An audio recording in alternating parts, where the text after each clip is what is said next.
సామాన్యుడి గలం నిత్యం ప్రజల పక్షం చూస్తూనే ఉండండి నిఘా టీవీ. నిఘా టీవీ న్యూస్ కు స్వాగతం. గీతాసారం అంటే జీవనసారం. భగవంతుడు మానవాళికి చేసిన జ్ఞాన బోధ, కర్తవ్య బోధ ఈ భగవద్గీత.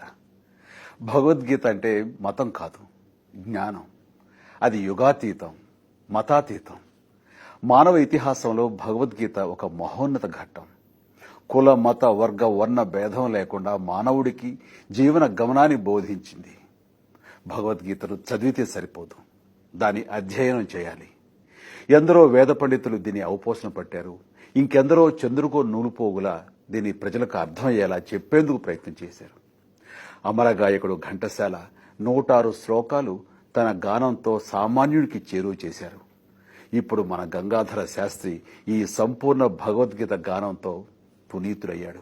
ఈ గీతాగాన యజ్ఞంతో అతని జన్మ ధన్యమైంది. 700 శ్లోకాల భగవద్గీతను 7 ఏళ్ల పాటు ఆత్మశుద్ధితో గానం చేసిన గంగాధరుడి చిత్తశుద్ధి తెలుగువారికి చిరస్మరణీయమవుతుంది. భారతదేశంలో ఏ గాయకుడు చేయని ఈ అపూర్వ ప్రయత్నానికి నా హృదయపూర్వక అభినందనలు. ఇది విశ్వ మానవాళి కోసం ఓ తెలుగువాడు చేసిన విశ్వ ప్రయత్నం. మన గంగాధర శాస్త్రిని అభినందిద్దాం, మనస్ఫూర్తిగా ఆశీర్వదిద్దాం.